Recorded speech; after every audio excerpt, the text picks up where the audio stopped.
Բարև ձեզ հարգելի գործընկերներ, ողջունում ենք բոլոր նրանց, ովքեր հետևում են մեզ Armenpress լրատվական գործակալության մամուլի կենտրոնում, այսօր հյուրընկալել ենք Սփյուռքի գործերի գլխավոր հանձնակատար Զարայ Սինանյանին, բարև ձեզ պարոն Սինանյան, շնորհակալություն մեր հրավերն ընդունելու համար։ Շնորհակալություն։ Այսօր մենք ամփոփելու ենք Սփյուռքի գործերի գլխավոր հանձնակատարի գրասենյակի 2025 թվականի աշխատանքները, կանդրադառնանք նաև այս տարվա անելիքներին։ Խնդրեմ պարոն Սինանյան, ինչպիսին էր տարին հանձնակատարի գրասենյակի համար, ինչ կարևոր իրադարձություններ կառանձնացնեք։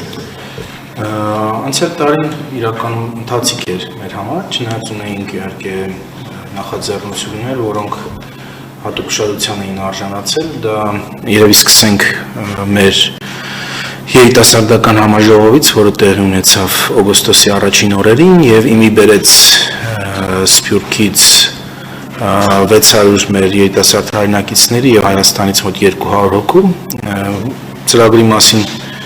բազմիցս խոսել եմ տարբեր հարցազրույցներով եւ ձևաչափը կենտրոնացել է նրա վրա, որ երիտասարդներին հնարավորություն տանք, որպեսզի իրենք որոշեն օրակարգը, իրենք որոշեն նաեւ համաժողովի անցկացման ձևաչափը եւ հաջողել եւ դրանց հետևանքները մենք իհարկե տեսնում ենք հետագայում ավելի միջնաժամկետ եւ երկարաժամկետ իմաստով։ Անցյալ տարի նաև նշանավորվեց մեր հանձնակատարների ինստիտուտի կայացման այսպես շարունակական փուլով, այսինքն մենք այս պայն արդեն ունենք 19 հանձնակատար, վերջինս նշանակվեց դեկտեմբերին Ռիո դե Ժանեյրոյում մեր հայրենակիցներից մեկը նշանակվեց Սփյուռքի հանձնակատար, որով մենք Բրազիլիայում եւս կարողացանք ընդլայնել մեր հնարավորությունները եւ տեղում ձեռք բերել կապող օղակ եւ այս գործընթացը կարծում շատ ավելի ակտիվորեն կշարունակվի արդեն այս տարի։ Անցյալ տարի իհարկե անցկացրեցինք մեր ամենամյա բոլոր ծրագրերը առանց բացառության, դա պետական կառավարման մարմիններում Սփյուռքի մասնագետների ներգրավման իգործ ծրագիրներ, մեր երիտասարդ դեսպանների ծրագիրը, որը իրոք ամենապահանջված ծրագրերից է դարձել, որովհետև ամեն տարի ունենք դիմորդների աճ եւ որակական նաեւ բարելավում դիմորդների արդյունքում արդեն վերջին 5 տարիների ընթացքում ունենք մի ամբողջ ցանց երիտասարդների, երիտասարդ ակտիվիստների, ավելի ճիշտ եթե ասեմ, որոնք տեղում են, բայց հստակ շոշափելի պատկերացում ունեն Հայաստանի մասին եւ նաեւ ունեն ուղղակի կապ մեր հետ, որը եւ իրենց աշխատանքն է թեթևացնում եւ իհարկե մերը։ Եվ մենք այդ ռեսուրսը միշտ օգտագործում ենք մեր տարբեր ծրագրերի իրագործման համար, ինչպես նաեւ ընդհանրապես Հայաստանին վերաբերվող որևէ զարգացումներում հավելյալ ռեսուրս ներգրավելու իմաստով։ Իհարկե քայլ դեպի տուն ծրագիրը շարունակում է մինել ամենապահանջվածը, կրկին զուտ թվերով եթե դատենք, որովհետև անցյալ տարի մենք 600 երեխայի անչափահասի ընդունեցինք ամառային ճամբարի համար, բայց շատ ավելի մեծ թվով անչափահասների ստիպված էինք մերժել, որովհետև զուտ հնարավորությունները չունենք, ֆինանսավորումը չունենք եւ ընդհանրապես այս ճամբարների անցկացման իմաստով լոգիստիկ խնդիր կա միշտ, այսինքն մշտական ճամբարի տարածք չունենալով իհարկե ամեն տարի բախվում ենք այդ խնդրի հետ, թե որտեղ ենք անցկացնելու ճամբարը եւ համապատասխանորեն էլ սահմանափակվում ենք ոչ միայն ֆինանսական իմաստով, այլ այդ լոգիստիկ սահմանափակումների արդյունքում չենք կարողանում ընդլայնել ծրագիրը ավելի մեծ թվերի։ Բայց դրա պահանջարկը կա եւ դա ինքնին շատ դրական է մեծ իմաստով, որովհետեւ նշանակում է, որ ծնողները հասկանում են, Սփյուռքում բնակվող ծնողները հասկանում են, որ նման ծրագրերի ամառային ճամբարների միջոցով նրանք իրենց երեխաներին ավելի ամուր կերպով են կապում Հայաստանի հետ։ Անցյալ տարի իհարկե մեծ էր աշխատանքը նաև Սփյուռքում այցերի միջոցով եւ նաև հյուրերին ընդունելու միջոցով, որտեղ մենք փորձում ենք մեր հայրենակիցներին բարձաբանել, բացատրել, թե ինչ է տեղ ունենում Հայաստանում, ինչ զարգացումներ են տեղ ունենում, ինչ է իրական Հայաստանի կոնցեպտը, օրինակ, ինչու երկրում հսկայական դժգոհություն կա հայրաքելական եկեղեցու վերնախավի հայտնի անձանց հետ կապված, որովհետև Սփյուռքում բնակվելով մեր հայրենակիցները մի քիչ այլ տեսանկյունից են նայում եւ իրենց էլ շատ խաթարված ձևով է ներկայացվում ճշմարտությունը եւ սա անընդհատ մեր վրա ճնշում է դնում, որպեսզի մենք բացատրենք իրականությունը, որպեսզի կարողանանք հասանելի եւ հասկանալի դարձնել մեր հայրենակիցների համար, թե ինչու է տեղի ունենում այն, ինչ որ տեղի է ունենում։ Եվ սա շատ կարևոր աշխատանք է, որովհետեւ կրկնում եմ ուժեր կան, որոնք օր ու գիշեր զբաղվում են հենց այդ նման զարգացումները թյուր ձևով ներկայացնելով, որը ազդում է Սփյուռքում բարեհոգեբանական իրավիճակի վրա, ինչպես նաև Հայաստանի հետ կապերի վրա։ Եվ ուզում նաև չմոռանալ նշել, որ անցյալ տարի նաև անցկացրեցինք մեր առաջին մշակութային համաժողովը, մեր ֆրանսահայ հայրենակիցների հետ համագործակցաբար, որի ընթացքում 250 մշակույթի գործիչներ հավաքվեցին Հայաստանում եւ խոսեցին մշակույթի հետ կապված տարատեսակ հարցերի մասին, բոլոր այն խնդիրների մասին, որոնք մշակույթը կարևոր են դարձնում մեր ազգի համար, ոչ միայն Սփյուռքում, այլ նաև Հայաստանում։ Խոսեցիք Սփյուռքի մեր հայրենակիցների հետ շփումների մասին, հատկապես Հայաստանում տեղի ունեցող զարգացումները ներկայացնելու համատեքստում, ձեր շփումները, դիտարկումները ինչ են ցույց տալիս, բացի այն, որ ինֆորմացիան լավ չի հասնում իրենց կամ խեղաթյուրվում, ընդհանուր առմամբ ընկալումներն ինչպիսին են։ Դե ընկալումները շփումներից առաջ եւ շփումներից հետո տարբեր են։ Ընկալումները, այսպես եթե վակուում նայենք, այսինքն այնպեսին ինչպեսին կան, երբ որ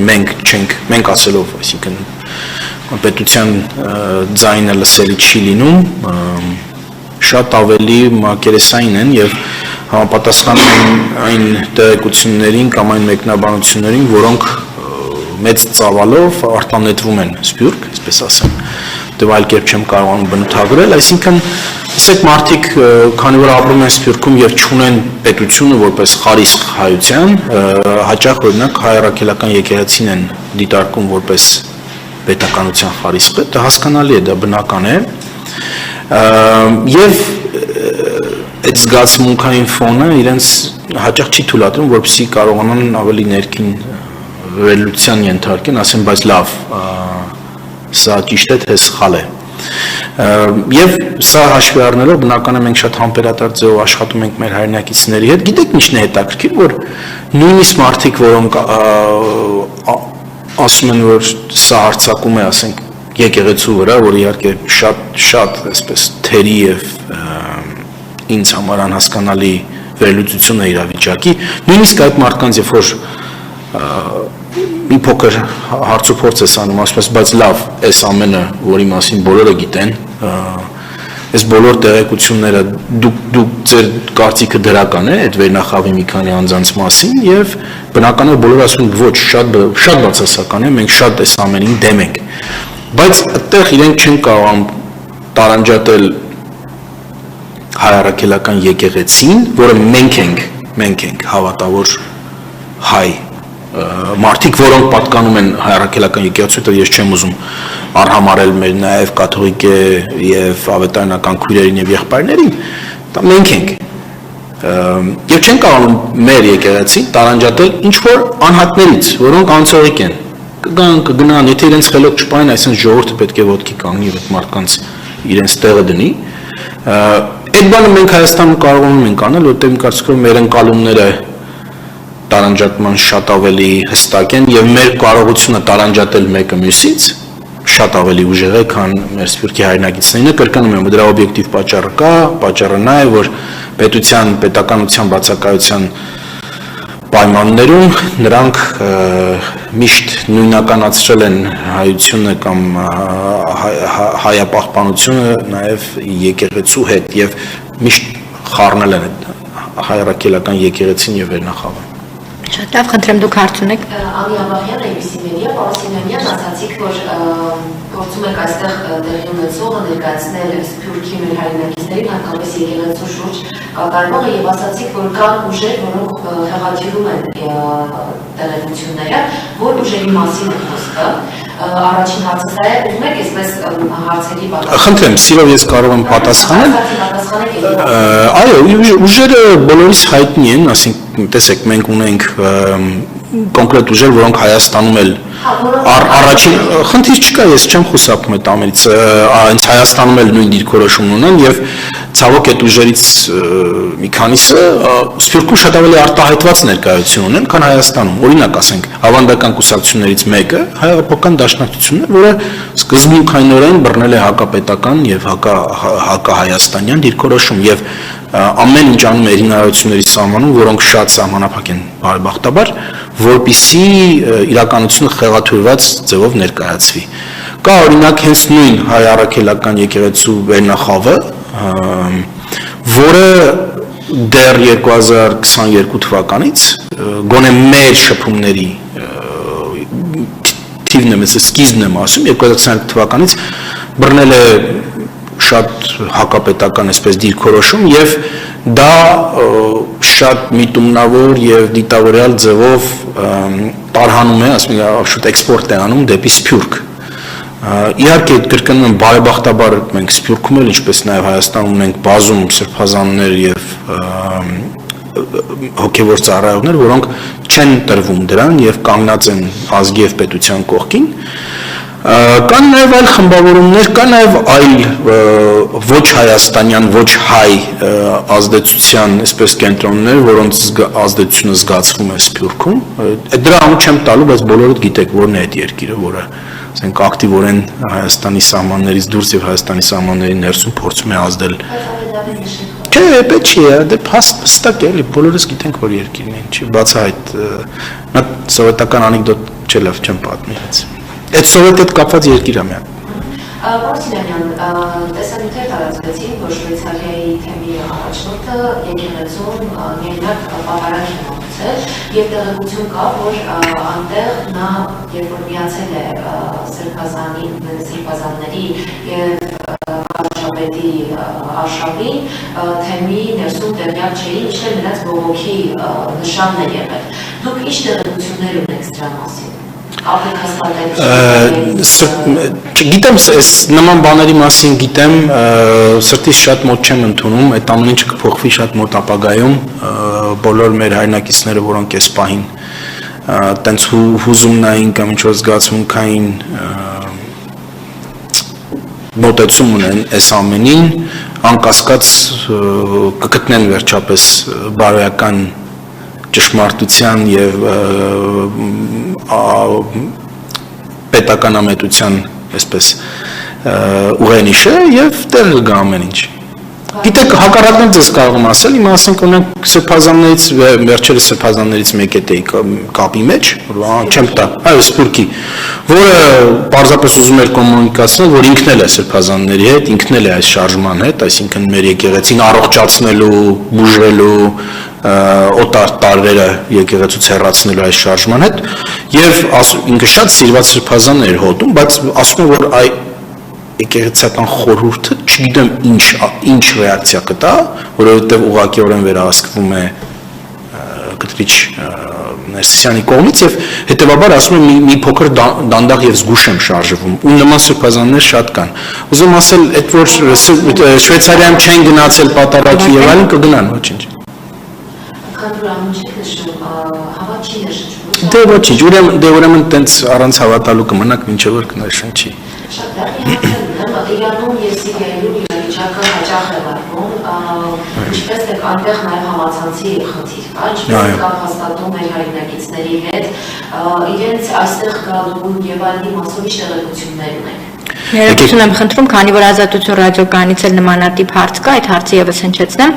Իրանում բողոքի ցույցերի լայնածավալ բռնությունների ֆոնին Հայաստանն ինչ քայլեր է ձեռնարկում Իրանում գտնվող հայերին աջակցություն ցուցաբերելու համար, հնարավոր է տարհանում թե ոչ, ինչ տեղեկություն կան նաեւ հայերի շրջանում զոհերի ու վիրավորների մասին։ Այո, սիրով, եկեք տարանջատենք Սիրիան եւ Իրանը բացատրեմ թե ինչու։ Սիրիայի այս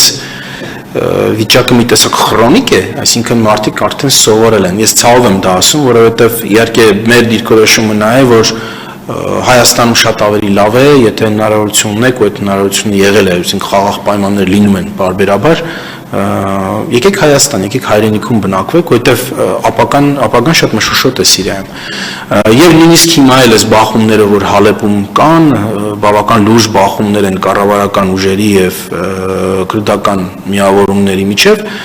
այս ամբողջ ընթացքում մենք մեր հայրենակիցների հետ կապի մեջ ենք, մենք գիտենք ռեալ ժամանակում, թե ինչ է տեղի ունենում, կոնկրետ այդ օրը, այդ գիշեր ինչ զարգացումներ եղան։ Իրանում մենք ուրբաթ օրվանից տեղեկություն չունենք, այս պահին էլ մենք չենք կարողանում կապնվել մեր հայրենակիցների հետ, որը մեզ շատ է անհանգստացնում, եւ շարունակելու ենք մեր ջանքերը կապ հաստատելու նման դեպք, երբ որ եղավ 12 օրվա պատերազմի ընթացքում, եթե հիշում եք Իսրայելի եւ Իրանի միջև, եթե չեմ սխալվում, մայիս ամսին էր, մենք սկսեցինք ռեսուրս ձեռք բերեցինք սահմանին, Մեղրիում եւ այնտեղ սահմանը անցնող մեր հայրենակիցների միջոցով էինք ինֆորմացիան սկսում ստանալ, երևի նույն բանը հիմա պիտի այսօրվանից սկսենք անել այնտեղ, որովհետեւ այլապես բնական է այս տեղեկատվական դադարը մեզ շատ է անհանգստացնում, չունենք բավական տեղեկություն, որպեսզի կարողանանք խոսել տարհանման մասին, ես ուզում եմ ձեզ հիշեցնել, որ 23 թվականին, երբ որ սկսվեց Համաս-Իսրայել առճակատումը, ռազմական վերջին փուլը, մենք ռազմական գործողությունների առաջին 10 օրվա ընթացքում մեր հայրենակիցների մի մեծ խմբի տարանեցինք Իսրայելից, եւ մեր ջանքերով էր դա մենք էինք պնդում, որ դա տեղի ունենա, հենց որ տեսնենք, որ համապատասխան տեղեկությունը մեզ հնարավորություն է տալիս այս պնդումն անել կառավարությունում, իհարկե դա կանենք, բայց այս պահին մենք իրոք շատ անհանգստացած ենք, որտեղ ուրբաթ օրվանից, իսկ ուրբաթ օրը իրականում այս բախումների փուլի ամենասուր մասի սկիզբն էր, այո, իհարկե ցույցերը արդեն 12 օր են տերում, 13 օր, բայց ուրբաթ օրվանից սրվել է ամեն ինչ եւ կուզեի պատասխանել, ինձ էլ է շատ անհանգստացնում դա։ Դե ասացի ձեզ, տեսեք, իմը եթե մեկ մոտ Starlink լինի, կարողանանք կապնվել, ասում են Իրանում ոմանք Starlink ունեն, կուզենք այդներ այդ ձևով կապնվել, հասկանալ ինչ է տեղի ունենում, այլապես ես համոզված եմ, որ հիմա հոսք կլինի Իրանից, նույնիսկ բնականon հոսք, ոչ թե պայմանավորված է անկայունությունով, միշտ կա, Մեղրի սահմանում անցնողներ կան, մենք անցյալ անգամ այդպես արեցինք, Իսրայելի հետ այդ առճակատման օրերին, մայիս ամսին Մեղրիում մարդ գտանք, որը պատրաստ էր մեզ տեղեկացնել, էլի մեր պետական մարմիններից, որը կարող էր մեզ տեղեկացնել, թե ով է ներս գալիս եւ որոշ այսպես հարցախույզ անցկացնել, թե ինչ է տեղի ունենում տեղում, որպեսզի այդ ձևով գոնե կարողանանք տեղեկացված լինել։ Մինչեւ որ վերականգնվի ինտերնետային կապը, հեռախոսակապը եւ այլն։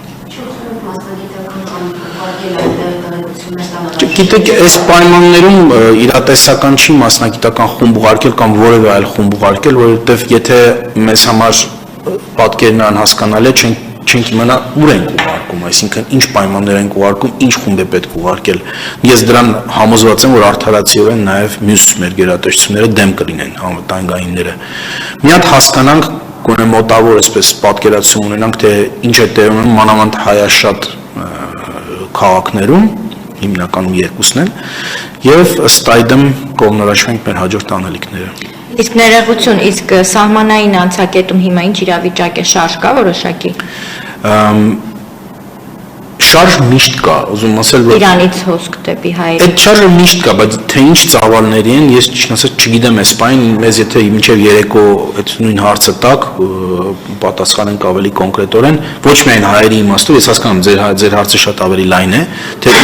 ինչ ծավալի են այդ շարժը, այսինքն շատացել է, քչացել է, ինչ է տեղի ունենում։ Բայց վերջերս ազատություններ, որ օդանավակայանից մեր ժամանող իրանցի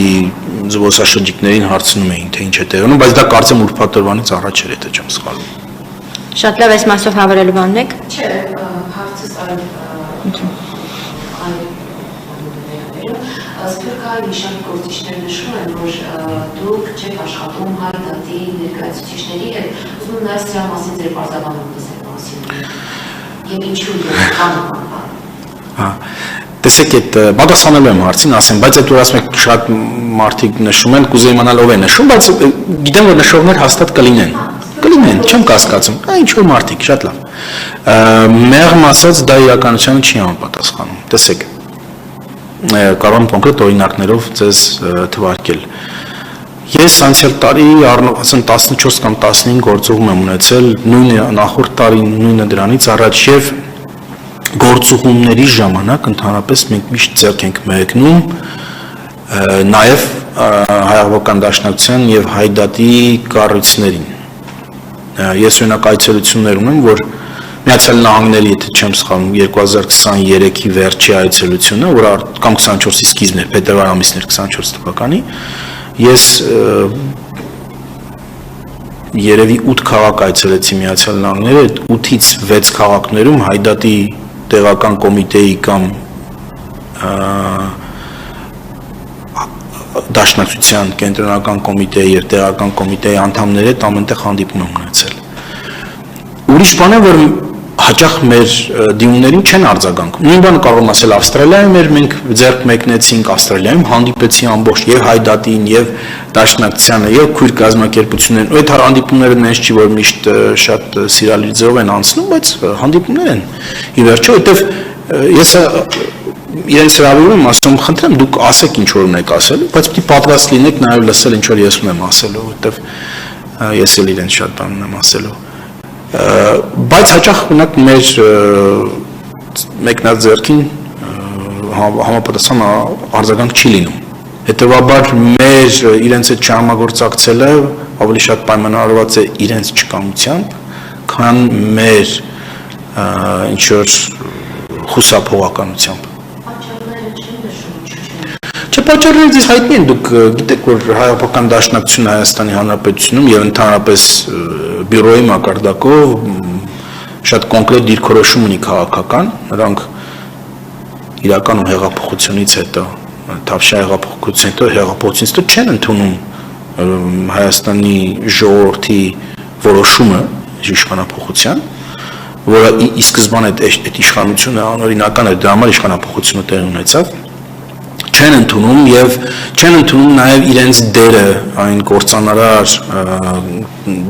25-26 տարիների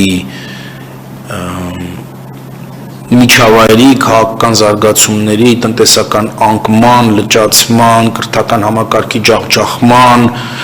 հայ մարդու համար ապագայի տեսլականի ոչնչացման այդ ամբողջ գործընթացի մեջ, որի վերջնարդյունքա եկեք ընդունենք Արցախի նաև Լեռնային Ղարաբաղի մեր կորուստներ, չկարողացանք պաշտպանել, չեն ընդունում այդ դերը եւ ամբողջ մեղքը բարդում են այս կառավարության վրա։ Հիմա այս պայմաններում ինչու իրենք չեն ուզում մեր հետ համագործակցել, այդ հարցը արդեն իրենց է պետք տալ, բայց ֆոնը սա է։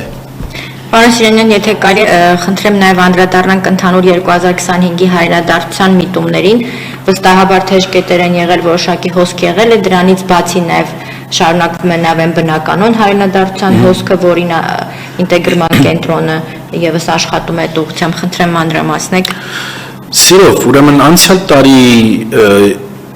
եթե մի խոսքով պետք է բնութագրեմ հայրենադարձությունը, ապա բնականոն այն բառը, որ դուք ընտրեցիք, ճիշտ համապատասխանում է, որովհետև առանց ինչ որ մեծ աճի կամ ինչ որ անկման թվեր են եղել եւ ամենամեծ իհարկե մեծ աճը թվի եղավ 22-23 թվականներին կապված Ռուսաստան-Ուկրաինա առճակատմամբ ինտեգրման կենտրոնը շարունակում է զարգացնել իր ծրագրերը եւ ավելի այսպես թիրախային դարձնել եւ սպասարկել այն մարդկանց, որոնք տեղափոխվում են Հայաստան։ Հիմա ուրիշ հարց է, որ մեզ որպես պետություն անհրաժեշտ է, որպեսզի այս հայրենադարձությունը լինի շատ ավելի մասշտաբային եւ շատ ավելի լայնածավալ, որովհետեւ ոչ միայն ճիշտ է, որ հայ մարդիկ ապրեն Հայաստանում, ես սա ասում եմ իհարկե քաջ գիտակցելով, որ միևնույն է Սփյուռքի ջախջախիչ մեծամասնությունը Հայաստանում չի գալու ապրի, լավագույն նույնիսկ պայմաններով, բայց ինչ որ մասսա կա քրիտիկական, որը մեզ անհրաժեշտ է, որպեսզի գան ապրեն, որովհետև մենք նաև ունենք ժողովրդագրական բավական վտանգավոր, այսպես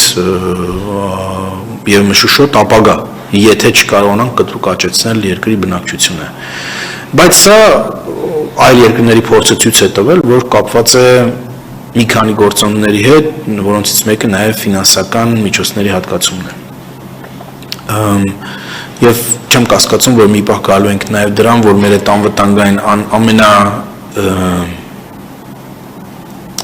այսպես թեժ հարցերը, երբ որ ինչ-որ մինիմալ լուծում կստանան, այսինքն դա լինի անվտանգությունը, առողջապահությունը, կրթությունը եւ այլն, ուշադրություն նաև կարող ենք սևեռել հայրենադարձության միջոցով ժողովրդագրական պատկերը փոխելու վրա, որովհետեւ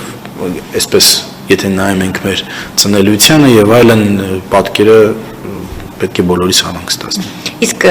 հայրենադարձության ինտեգրման կենտրոնը այն ընտանիքների հետ, որոնց հետ աշխատել է, հիմնականում որ երկրներից են եւ ինչ ծառայություններ։ Հիմնականում իհարկե ամենաշատ հայրենադարձները Ռուսաստանի Դաշնությունից են, այդ անփոփոխ է։ Երկրորդ ամենաշատ ամենամեծ թիվը դա Միջին Արևելքի մեր հայրենակիցներն են, Սիրիա, Լիբանան, Իրան, եւ մյուս խումբն էլ արդեն բոլորին է ներգրավում, լինի Միացյալ Նահանգներ, Ֆրանսիա, Արգենտինա, Ավստրալիա եւ այլն։ Բայց ամենամեծ խումբը իհարկե Ռուսաստանն է եւ դա կարծում եմ միշտ է այդպես լինելու, մի քանի պատճառներով, նախ որովհետեւ իրենք շատ են, հետեւաբար հավանականությունը գալու ավելի մեծ է, որովհետեւ իրենք մոտ են, որովհետեւ իրենք մոտ են ոչ միայն աշխարհագրականորեն, այլ նաեւ հոգեբանորեն եւ նաեւ ծագումնաբանորեն։ Հետեւաբար շատերի համար դա վերադարձ է Հայաստան, բառից բուն իմաստով հայրենադարձություն է եւ դա լավ է, խնդիր չկա դրանում բացարձակապես, իհարկե եթե մեր տնտեսությունը շարունակի զարգանալ, եթե կյանքի պայմանները բարելավեն եւ այդ կրկնում եմ այդ կրթությունը, առողջապահությունը, այդ ամեն ինչը գա ինչ-որ այսպես միջին եվրոպական ստանդարտի, ես չեմ կասկածում, որ խոսքերը արդեն արևմտյան Սփյուռքից կտրուկ կաճեն եւս։ Պարոն Սիրյանյան, Երուսաղեմում ունենք խնդիր, նախորդ տարի դուք այդ հարցը բարձրացրեցիք, վերջերս էլ եղել եք Իսրայելում, կխնդրեմ ներկայացնեք այնտեղի այդ խնդիրները որքանով կարգավորվեցին եւ եթե չեմ սխալվում, Իսրայելի ղեկավարությունը նոր գույքահարկեր է նաեւ սահմանում, դա եւս դժվարություն է նաեւ տեղի հայերի համար, այդ մասին էլ խնդրեմ։ Այո, եւ սա էր պատճառը նաեւ, որ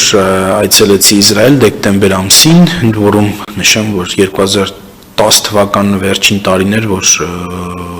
որևէ հայ պաշտոնյա այցելել էր համայնքները Իսրայելի, մեր հայկական, հետեւաբար շատ հետաքրքիր այցեր, շատ հաջող այցեր նաեւ, իհարկե պատրիարքի հետ, Նուրան պատրիարքի հետ քննարկեցինք բոլոր այս հարցերը, այսպես սառնասրտորեն եւ բարեկամաբար, որովհետեւ մենք շատ սրտացավ ենք մեր հայրենակիցների համար այնտեղ, մեր նաեւ պատմական ներկայությունը իրոք շատ տպավորիչ է, եթե մարդիկ եղել են Երուսաղեմում եւ ծանոթացել են պատրիարքարանի ներկայության խորությանը եւ ծավալին, այնտեղ հաշվի առնելով այդ քաղաքի կարեւորությունը համաշխարհային մասշտաբներով, մեր համար պետք է շատ կարեւոր լինի մեր կարգավիճակը այնտեղ եւ մեր կարգավիճակի պահպանումը։ Հիմա այն խնդիրները, որոնց մասին դուք նոր խոսեցիք, մանավանդ կապված տարածքների վարձակալման հետ, հարվածի տակ են դնում այդ ներկայության։ Խոսեցինք դրա մասին, այս հարցերը հանգուցյալ լուծված չեն, դատական գործեր կան, կապված այս ամենի հետ եւ այդ գործերը շարունակվում են։ Ես առաջարկել եմ մեր աջակցությունը նաեւ պատրիարքարանին իրատեսորեն, այսինքն ինչ հնարավորությունները որ Հայաստանը կարող է աջակցել այս հարցում եւ կոնկրետ ինչ-որ արձագանք չկա, որովհետև կրկնում դատական գործերը ընթանում են, դատական գործերը լուրջ են եւ իրավական հիմքերի վրա են, ոչ թե ասենք դիվանական, դիցաբանական կամ քաղաքական։ Ինչ կապված է հարկերի հետ, հարկերի հարցը ըստ պատրիարքոր բանակցվում է Իսրայելի իշխանությունների հետ, այս նույն հարկերը նաև չեմ ուզում ասել առաջարկվել են կամ դրվել են նաև բոլոր մյուս կրոնական համայնքների վրա, այնպես որ դեն զուտ հայկական խնդիր չի, բայց բնական է որ հսկայական ֆինանսական բեռ կհանդիսանա պատրիարքարանի վրա եւ դա մի հարց է, որ էլի կասկածի տակ է դնում մեր հայկական ներկայությունը այնտեղ, հետեւաբար բանակցում են պատրիարքարանը, մեր հայրենակիցները եւ այսպես մենք այնտեղ ունենք շատ հետաքրքիր համայնք, ունենք հին մի քանի շերտանոց այսպես համայնք, մեկը հին հայեր են, որոնք դեռ մինչև ցեղասպանությունն են տեղափոխվել Երուսաղեմ եւ այսպես բնիկ են համարվում, կան հայեր, որոնք ցեղասպանությունից հետո են եկել եւ օթևան են գտել այնտեղ եւ կան սովետական միության փլուզումից հետո գնացած հայերը։ Երևի 4-րդ խումբն էլ դա արդեն մեր հոգեվոր հայրերն են, որոնք այնտեղ հոգեվոր ծառայության են իհարկե եւ նրանց մեծ մասը Հայաստանից է դա նշենք։ Եվ այս խմբերը որոշ չափով իրարից զատ են ապրում, որոշ չափով միասին են ապրում, բայց իհարկե բոլորը միավորված են պատրիարքանի հայկական թաղամասի կարգավիճակի շուրջ։ Պարոն Սինարյան, եթե 2026-ի անելիքներից խոսենք, այն, որ մշտական ձեր ունեցած ծրագրերը կշարունակվեն, ինչ նորություն է սպասվում, կարծես թե փորձում եք կյանքի կոչել Սփյուռքյան պարտատոմսերի գաղափարը, ծրագիրը, մի փոքր այդ մասին կխոսեք։